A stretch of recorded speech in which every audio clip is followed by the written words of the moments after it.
Hello, today we will be talking about the variational formulation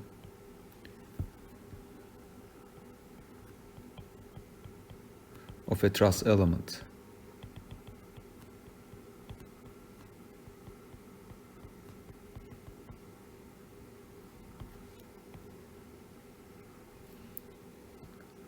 So let me first correct this.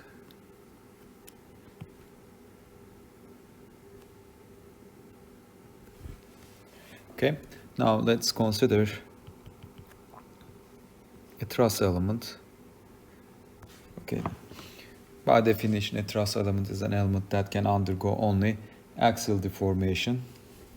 So we say consider a fixed free bar or truss member.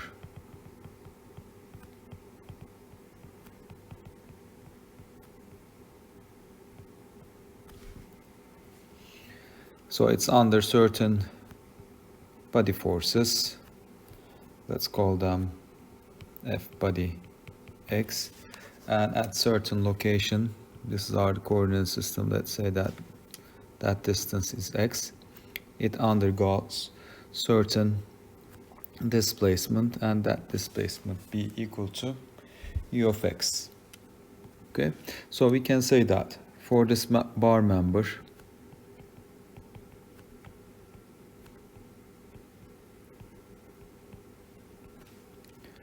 the total potential energy functional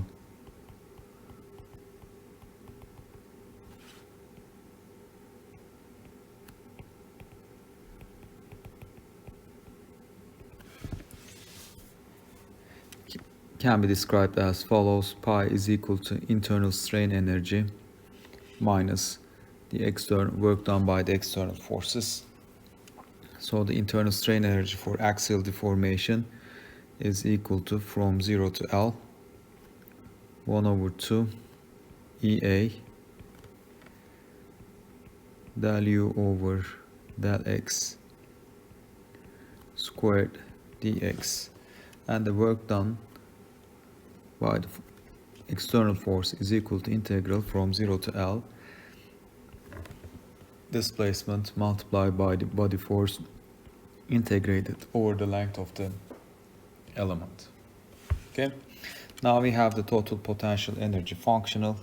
So the minimum potential energy, the stationary condition,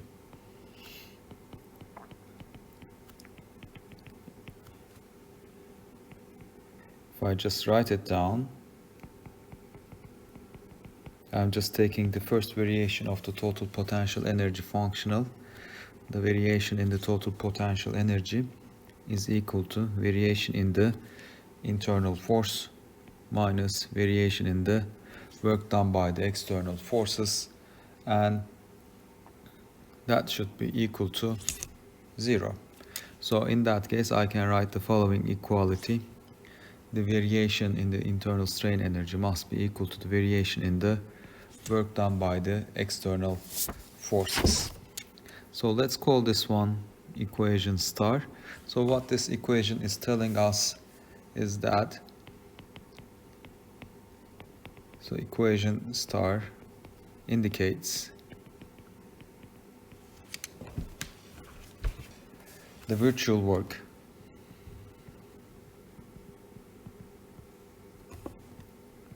of internal forces and external forces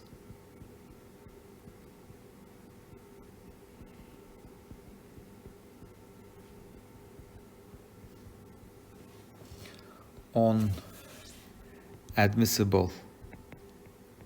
That's a very important property. Let's do this.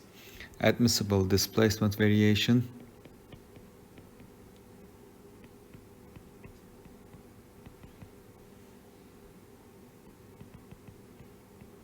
are equal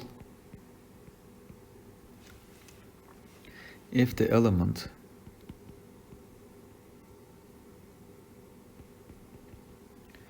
is in equilibrium.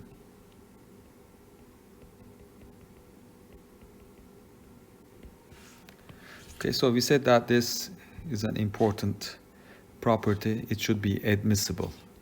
So if we go back to the formulation of the variational formulations, we said that the admissible displacement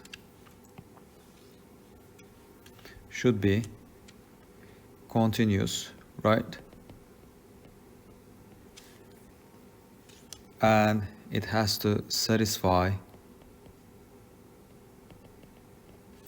the essential boundary conditions.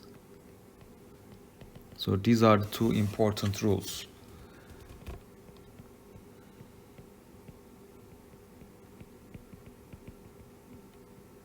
Okay, so whatever variation we give, it has to be continuous, and it has to satisfy the essential boundary conditions. If you give a variation in that form, if you give a displacement variation that satisfies these conditions, you can satisfy this requirement. So basically this property is telling us something, telling us the requirements of the trial functions or the displacement approximation that we are going to use in this formulation. It has to be continuous and it has to satisfy the essential boundary condition. Okay, so let's continue. But of course our aim is here is not solve a single member, right? We want to solve a whole structure composed of many members. So I need to do a discretization. Okay, I have to find a way to represent this property or this approach, the variation approach on discrete elements. So let's take a look at that. So total potential energy discretization, that's our starting point.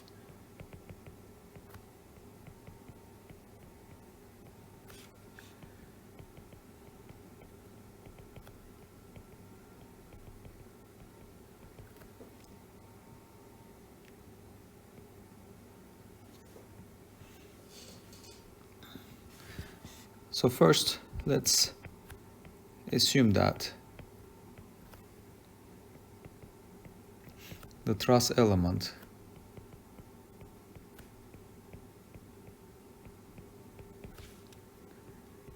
has the following displacement field.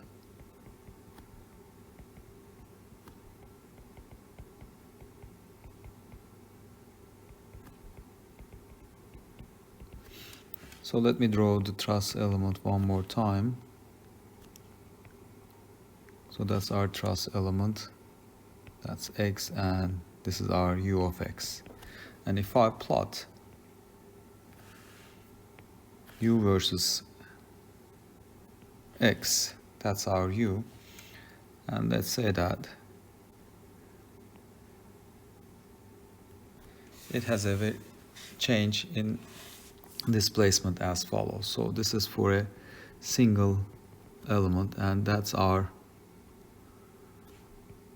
total potential energy, right?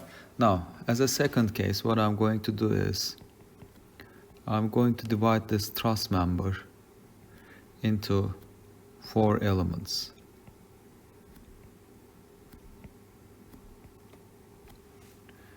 Okay.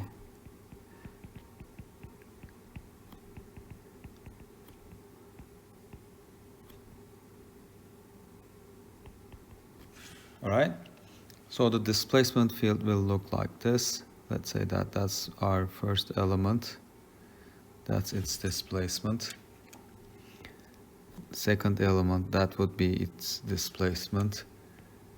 Third element, and our fourth element. So they all lined up. Okay, so we are talking about the energy, and we can say that functionals are scalars. Okay, they are scalar quantities.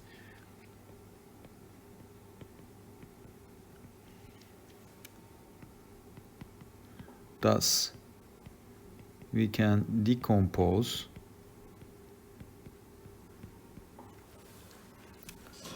total potential energy functionals as follows.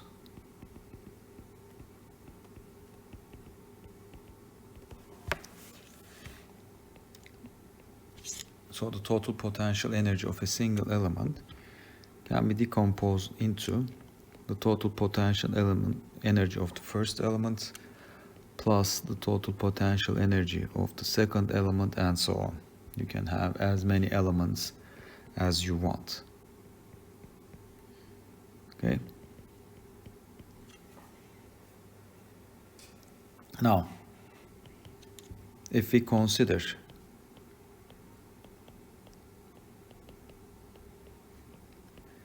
stationary condition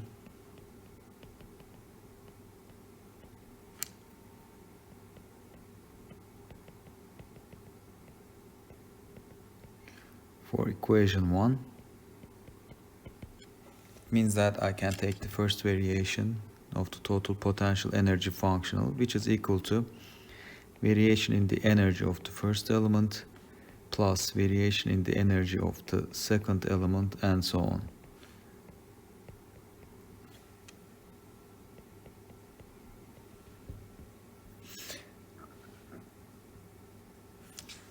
So, for a single element,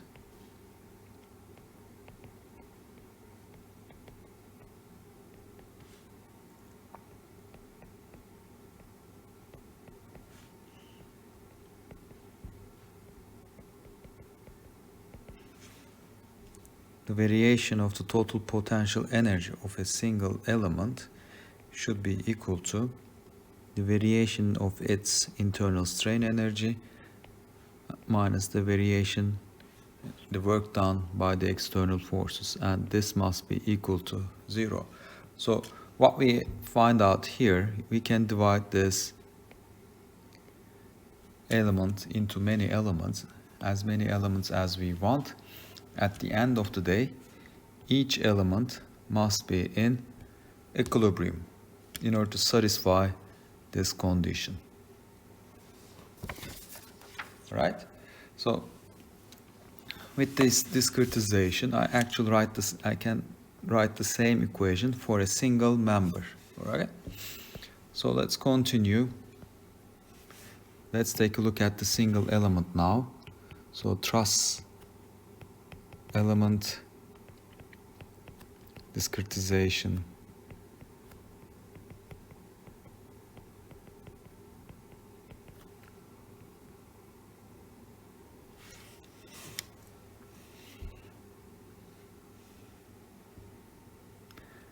So again, let's start with the same graph, U versus X, and let's consider the second element. So it has an actual displayed shape as follows. This is U of X of the second element. So now let's replace the exact axial displacement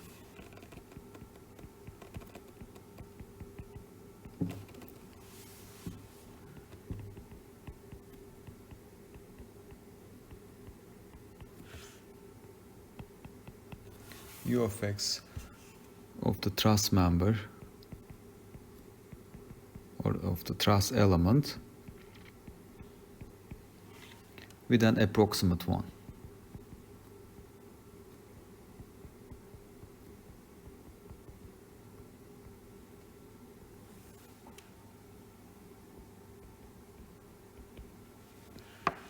In other words, let's say that U of X is approximately equal to, now I have my U hat of X, and let's represent the U hat as an approximate function. That's U hat of X. Okay, so here U hat of X is called finite element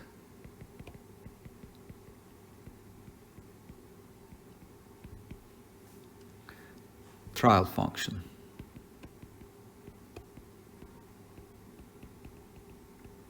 or simply we will just call it as trial function.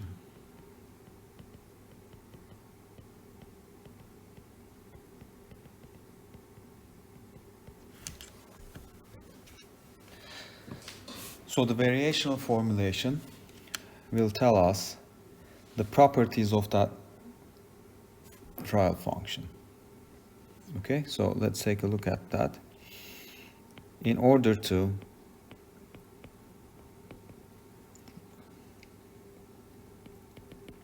utilize variational formulation,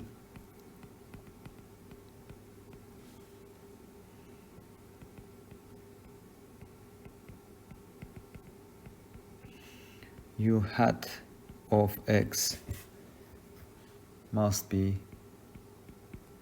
C0 continuous. This is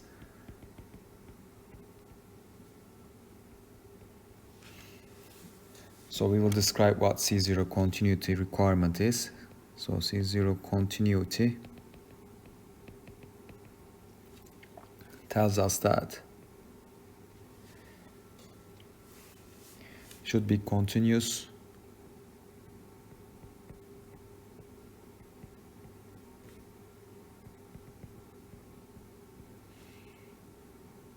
over and between elements,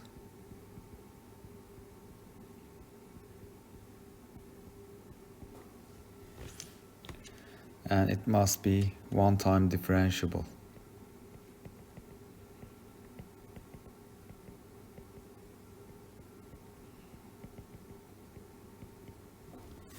Okay, let's start from this one. Why do we need one-time differentiable shape function?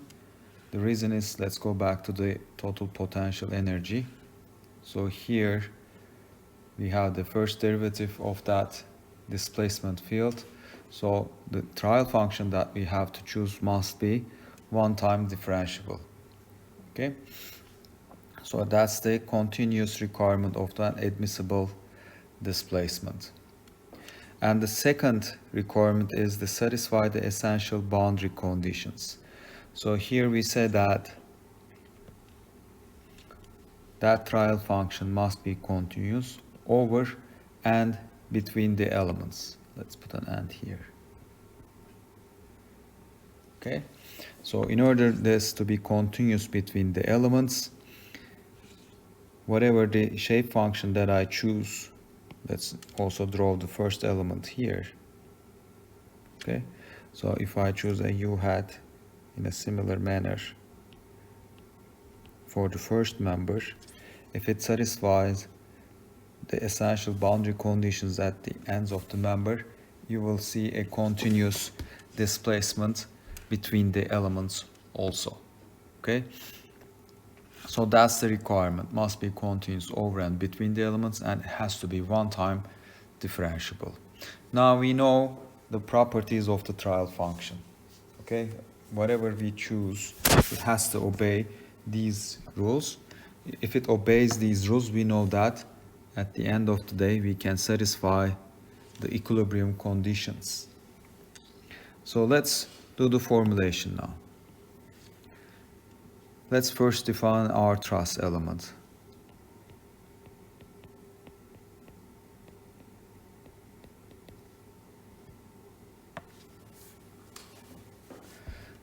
So I'm saying that my truss element will have a start node and an end node. Okay, that's I, that's J, and has a length L. That's the coordinate axis of that truss element, x hat, and x hat is equal to x minus the coordinate of the start node. Okay, so when I define a truss element like that, the only shape function that I can define by using two nodes is a linear shape function. If I define a linear shape function, does it satisfy the C0 continuity? That's the question that I must ask. One-time differentiable, yes, it satisfies. It's continuous within the element we have a linear variation, it's continuous, and between the elements, if I satisfy the essential boundary conditions, yes it is. So it means that I can use the linear variation. Now I'm approximating the element displacement field as follows. But before going into that, let's write this as a note. For a truss element,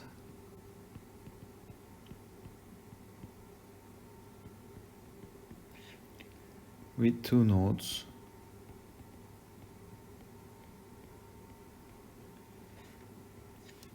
each having a single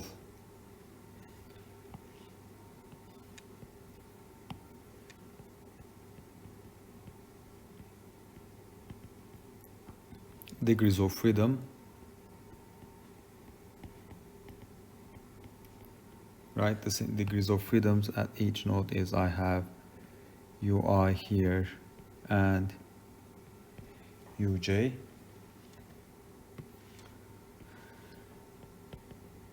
The only possible variation for the trial function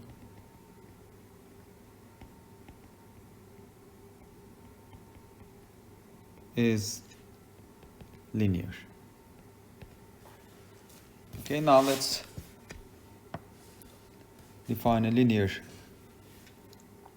trial function. So u of a, the element, is equal to ni multiplied by ui plus nj multiplied by uj, where ni is equal to 1 minus x hat divided by L, and nj is equal to x hat divided by L. So if we plot ni and nj, this is what I will see. So when x is equal to 0, ni is equal to 1. When x is equal to L, ni is equal to 0, and the variation is linear. That's ni. Let's plot nj. When x is equal to 0, nj is equal to 0. When x is equal to L, nj is equal to 1. So that will be the variation of nj. Okay, so this we call u of as our displacement field. That's the way we define the displacement within the length of the element. That's our displacement field definition. Now, of course, that's the shape function, but it has to satisfy the essential boundary condition. So at x is equal to 0, u element must be equal to whatever the displacement of ui, and at x is equal to L, again the displacement ua must be equal to uj, and this is required to satisfy the essential boundary condition.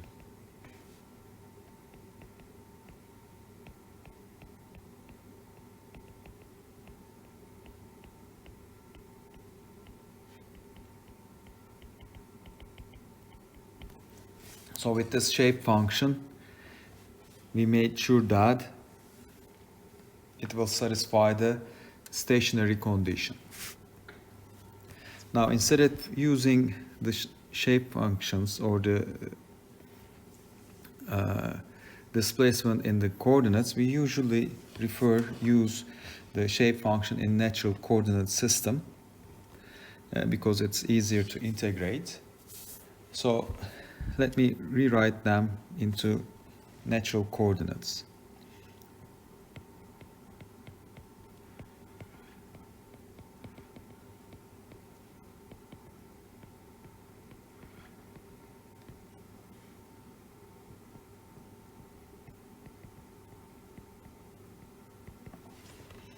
So in order to do that, I'll just define psi as equal to x minus xi divided by L. In other words, psi is equal to x divided by L.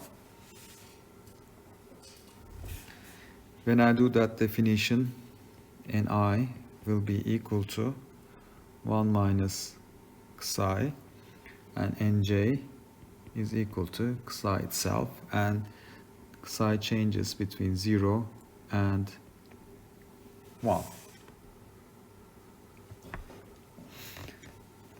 And in that case, x will be equal to L times psi. So d of x will be equal to L times d psi. Then I can write d psi as equal to 1 over L d of x. So as I said before, it may not make a big difference in the truss element, but in all the finite element formulation, we prefer to use a natural coordinate system that varies between -1 and 1 or 0 and 1.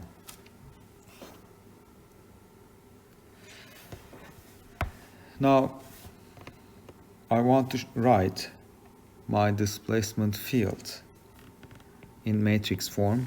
U of E will be equal to Ni multiply Nj multiplied by Ui and Uj, which in the matrix form I can show it like that.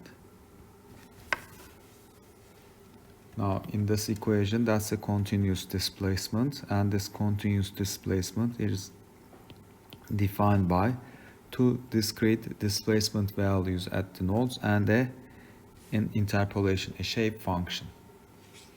And this interpolation, this displacement field, is our approximate displacement definition.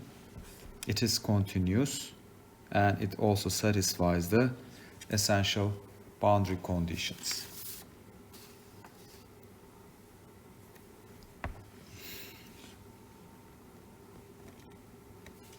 Okay, now let's continue.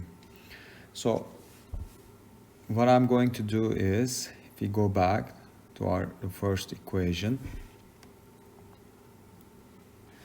we will start from the total potential energy functional. We will take the first variation at the element level, and this variation will give us the equilibrium equation. So that's the way we will continue. So in order to calculate the total potential energy function or the internal strain energy, I need a strain interpolation. So let's try to figure that out. I need a strain displacement relationship. Now I have an interpolation for the displacement. Now I need an interpolation for the axial strains.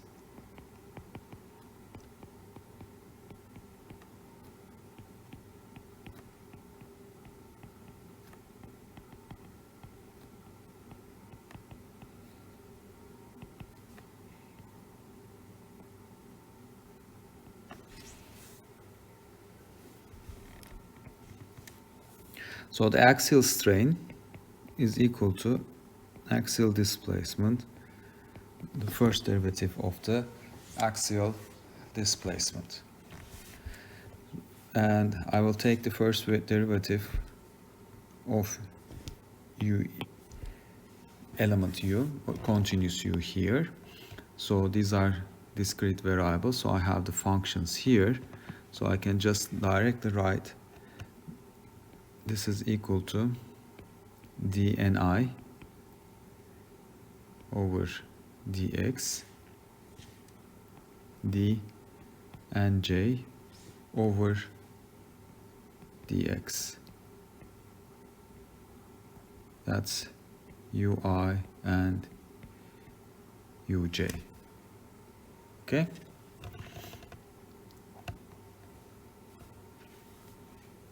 So we know that dx is equal to L times d psi. So I can write the same equation as follows. 1 over L dni d psi dnj d psi and ui and uj. All right, so that's my dni ni. So if I take the derivative with respect to d psi, I obtain 1 over L minus 1. The nj d psi will be 1. And I have ui and uj here. So this matrix in many finite element book is shown or is represented by B, and it's called the strain displacement relationship.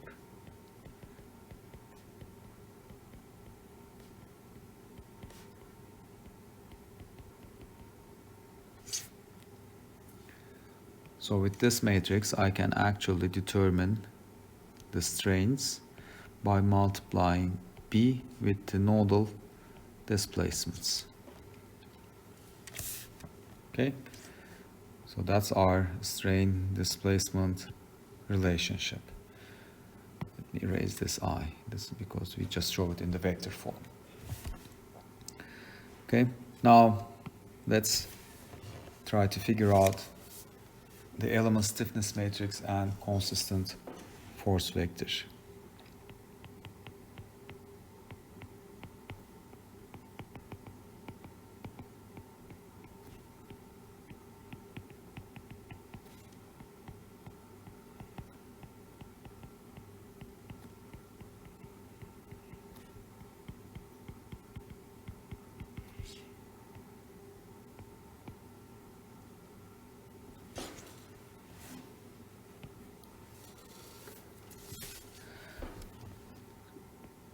So the element's internal strain energy can be written as follows: 1 over 2 integral from start of the element to the end of the element,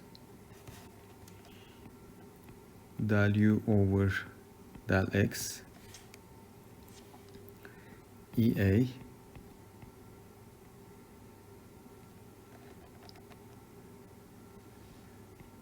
del u over del x dx. Okay,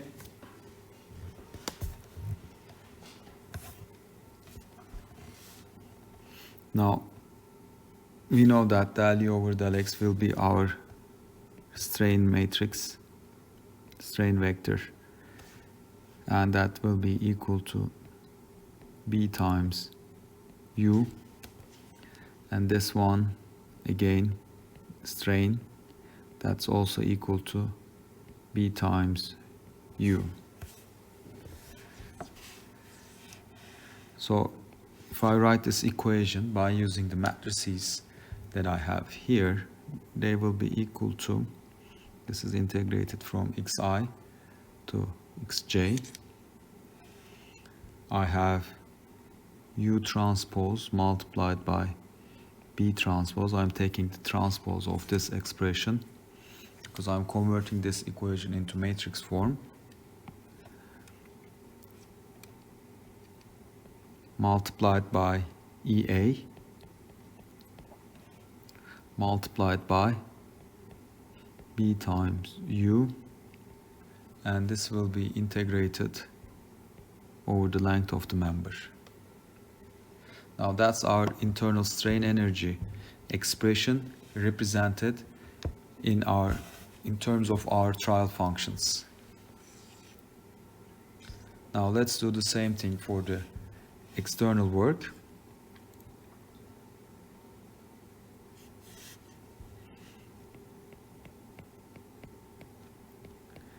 That's equal to, again, xi to xj, the displacement multiplied by the body force dx.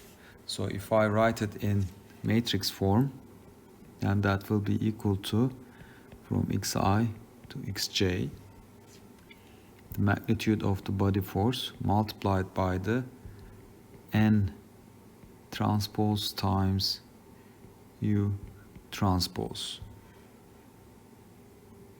And that should be integrated over the length of the member. Remember that we have the following equation. U is equal to shape functions multiplied by the nodal displacements. So I just write the transpose of it because at the end of the day I'll get a vector. Okay? So let's remember that. Let's put it in here, n times nodal displacements.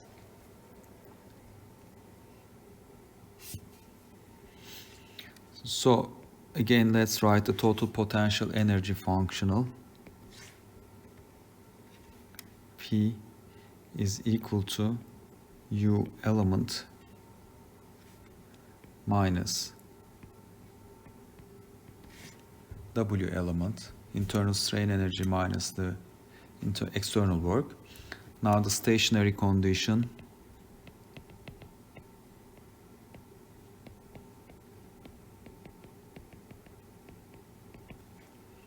so variation, the first variation in the total potential energy functional must be equal to the first variation in the internal strain energy minus the first variation in the external work, and that should be equal to 0. So let's take the first variation of this equation.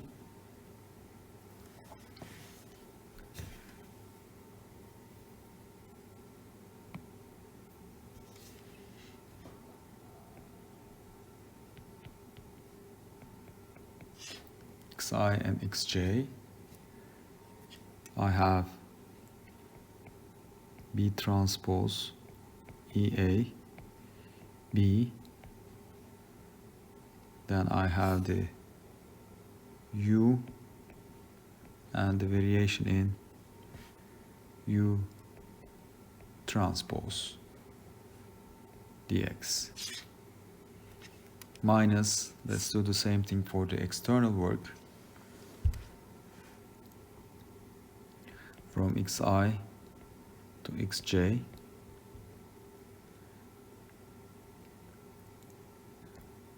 the body force multiplied by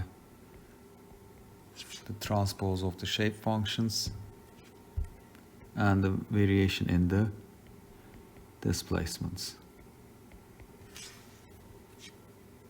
Okay? So if I call this one B transpose EA times B as my K, that's called the element stiffness matrix. We will see why.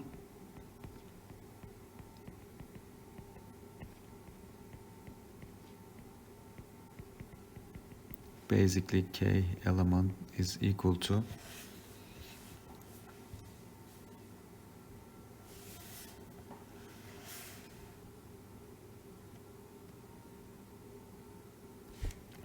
integral B transpose EA B dx. And this one, let's call it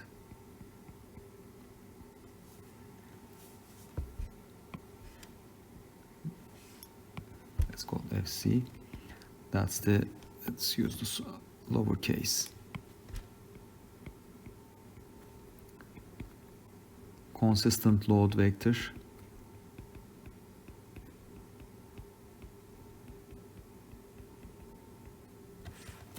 and FC is equal to, again, integral the body force multiplied by the transpose of the shape functions integrated over the length of the member.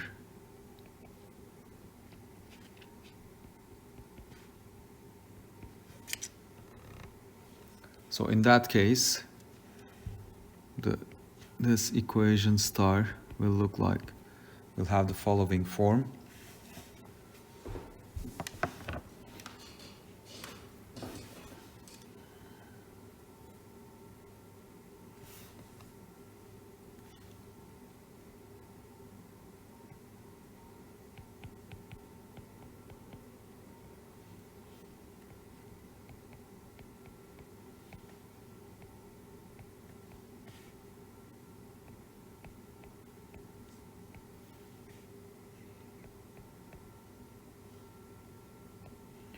Times the variation in U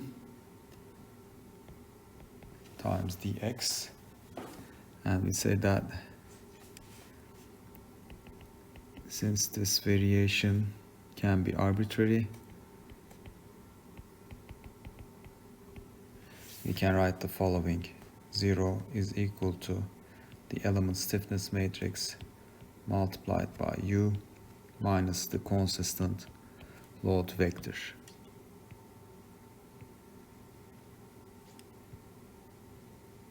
How do you calculate the element stiffness matrix? The equation is right here. How do you calculate the consistent load vector? The equation is right here. Okay, now let's obtain the element stiffness matrix and the consistent load vector for a truss member. So our starting point is this equation. So the element stiffness matrix is equal to, from xi to xj, B transpose EA times B dx. Now let's change the variables. This is from 0 to 1. I got B transpose here EA times B. We find out that dx is equal to L times d psi. So this is the Cartesian, and this is the natural coordinate system.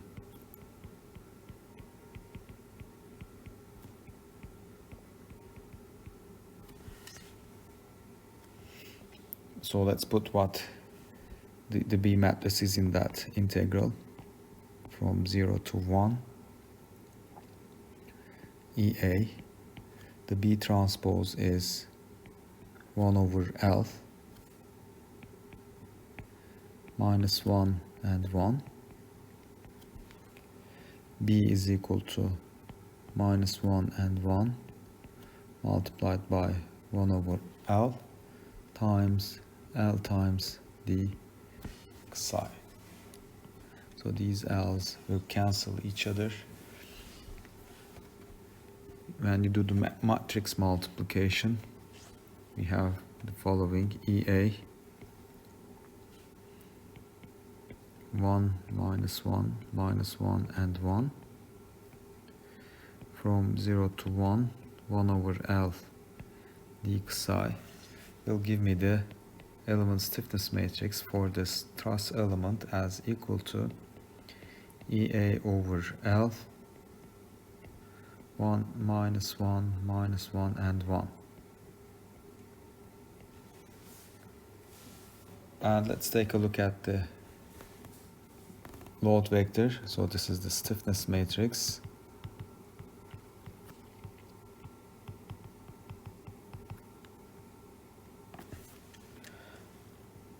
Consistent load vector.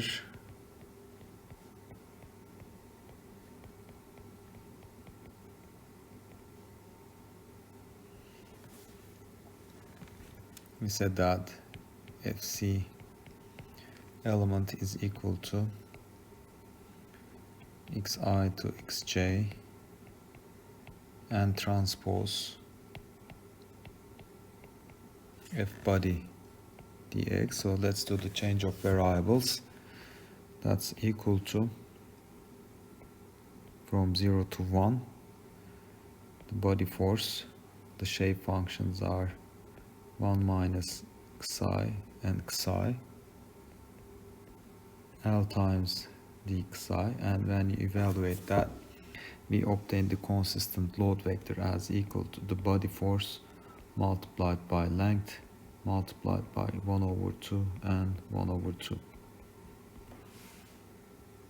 So that's the equation for the element stiffness matrix, and that's the equation for the consistent load vector. So let's very briefly go over what we did here. We start from the total potential energy functional. That was our starting point. We know the energy equation. Energy equation is basically stress times strain integrated over the volume, right? And we have the external work expression. Now, for a continuous system, we know that this is the total potential energy principle. But since these potential energy are scalar quantities, we can just write it in terms of, we can divide these elements into many pieces, and we can just add the energies of every element. Now, when I write the equation in this following form, I take the stationary condition, I just write it this way, and in order to have this equation equal to 0, in order to satisfy the stationary condition, all these equations, the variations in the element total potential energy functions must be equal to 0. So that's our governing equation. That's the equation that we use to drive the element level equations. Now, we said that, okay, that's the exact function, right? But we don't have to know the exact function in the variational formulation. We need the variations, and these variations must satisfy certain conditions, and if it satisfies these certain conditions, that approximate equation will satisfy the following equation. That's what we are looking for. We are not looking for satisfying this condition at every point, right? We just want to satisfy this integral rather than satisfying the equilibrium equations at every point. So what I did here is, I don't know what the exact function is.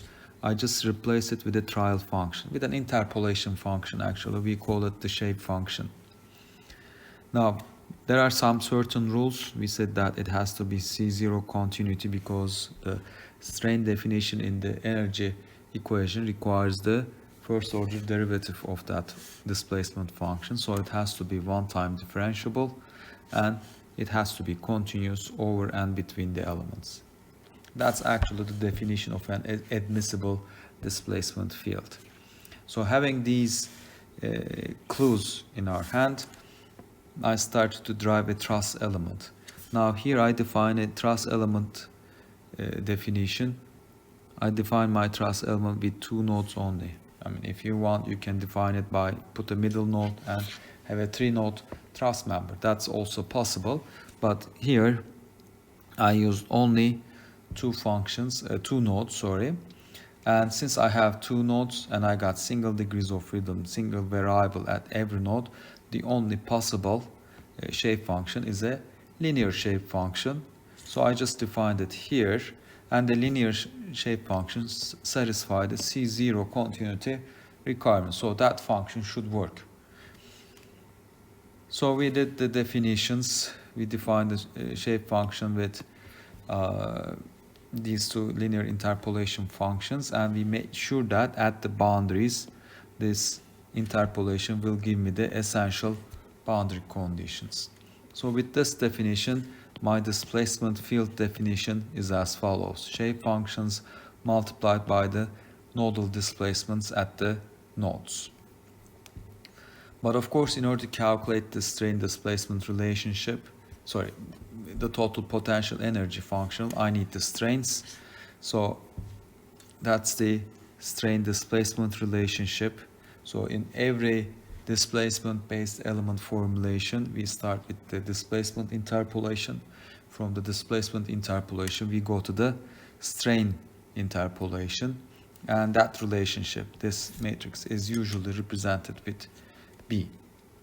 Then we go to the element matrix formulation. How do we obtain the element stiffness matrix? What's the equation for that, right? So we start with the internal energy. So that's our equation. Instead of these derivatives, we just put our strain interpolation here, and that will be our internal strain energy equation. In a similar manner, that's my consistent force vector equation. Now at the element level, I take the stationary condition, and I have the following equations. I just can collect this equation in our classical representation, the variational formulation, and here we find out our equilibrium equation, and we know that K minus U Fc integrated over the length of the member should be equal to 0. So since I know that, that expression will be my stiffness matrix, that expression will be my consistent load vector. So having this known, I can calculate directly what the stiffness matrix is, and as you see, we obtain the exact stiffness matrix that we derive by using the analytical or the equations. And the same approach is true for the consistent load vector.